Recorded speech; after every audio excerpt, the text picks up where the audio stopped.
Yo la clique, je sais, ça fait très très longtemps. Désolé. Et en même temps, pas désolé parce que je fais aussi ce que je veux, tu vois.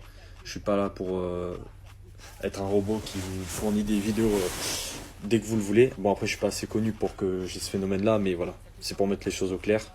Euh, voilà. J'ai beaucoup réfléchi et j'ai envie de parler d'autres sujets que de Bleach. Mais ça veut pas dire que je vais arrêter de parler de Bleach, ça veut pas dire que je vais arrêter de parler de manga en général. Mais voilà. J'ai envie de parler d'autres sujets, pas forcément de choses fictives non plus. Parce qu'en ce moment, je suis heureux dans ma phase astronomie, astrophysique. Donc voilà. Après, je sais que ça va pas plaire à d'autres gens.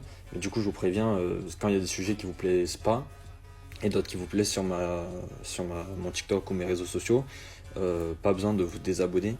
euh, Parce que il y aura toujours un sujet qui vous plaira à un moment donné, donc soyez juste patient et voilà.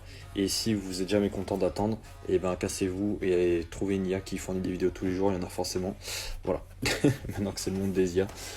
Bref, bon, il est temps d'en finir avec l'arc Bleach pour que je puisse parler d'autres choses justement. Même si bien sûr c'est pas la dernière fois que je parlerai de Bleach, je pense.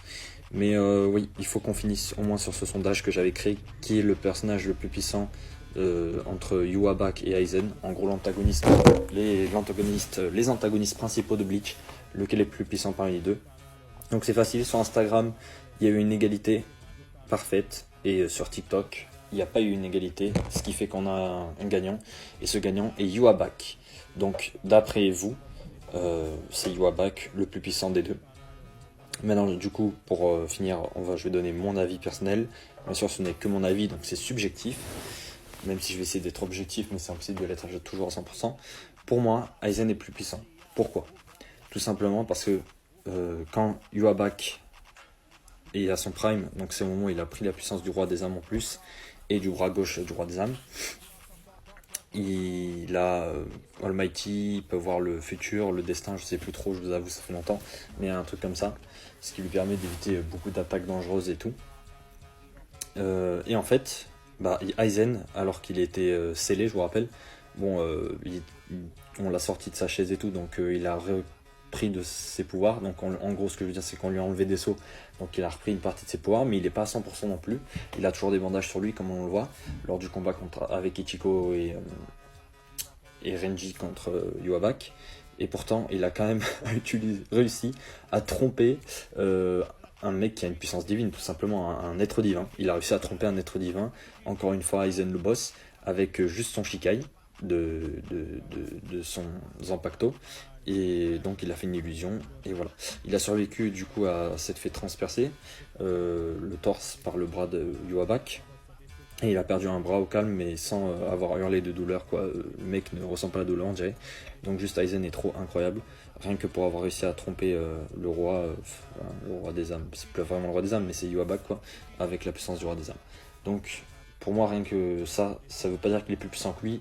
Mais en fait, personne d'autre pouvait tromper Yuabak à ce moment-là, à part lui. Donc ça, c'est très stylé.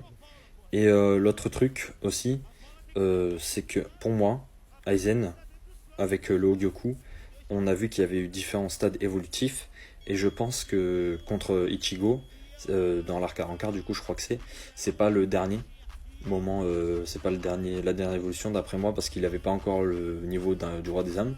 Et vous allez me dire, mais pourquoi le Hogyoku l'amènerait au niveau du roi des âmes?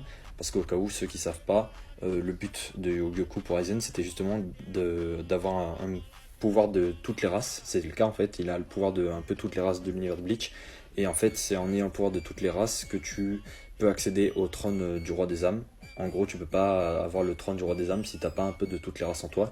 C'est pour ça que Ichigo est aussi un candidat, puisqu'il est Fullbringer, Quincy, Shinigami et Holo. Donc lui aussi est un candidat. Mais voilà. Donc le but d'Aizen, c'était bien entendu de remplacer le roi des âmes, parce que pour lui, il faisait rien. Et voilà. Donc si Ichigo et Ruara ne l'avaient pas stoppé à ce moment-là, il aurait continué d'évoluer avec le Hogyoku et aurait atteint un stade forcément divin. Et par rapport au fait que il était pas scellé à ce moment-là contre le roi des âmes, comme on l'a vu dans l'anime. Je crois que vous l'avez vu dans l'anime maintenant. Bon, pour ceux qui ont vu les mangas ou les scans, il était scellé. Là, Aizen serait arrivé au trône sans être scellé. Et avec ses expériences passées et son intelligence, il aurait pu devenir plus puissant que le roi des âmes même, je pense. En tout cas sous sa forme scellée c'est sûr. Après on n'a pas assez de détails sur sa vie avant qu'il soit scellé, donc on ne sait pas vraiment sa puissance d'avant. Mais voilà. Donc je pense que Aizen aurait gagné, mais ça c'est dans un monde ici. Sauf que donc sans les ici, Aizen a été scellé, a perdu beaucoup de puissance pendant longtemps.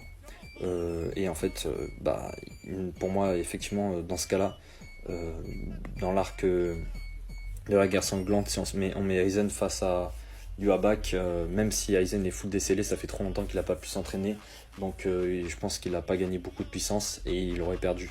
Et aussi, même si le Gyokuz recommencer à créer une évolution, ça mettrait trop de temps pour qu'il atteigne un stade où il puisse battre Yuabak mélangé au pouvoir du roi des âmes à ce moment-là.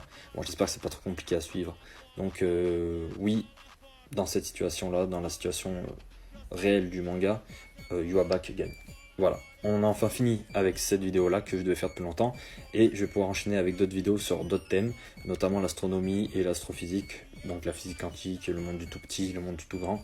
J'espère que la science vous intéresse et on se retrouve aussi bientôt pour d'autres vidéos sur des mangas, ne vous inquiétez pas, j'arrête pas officiellement. Ciao ciao.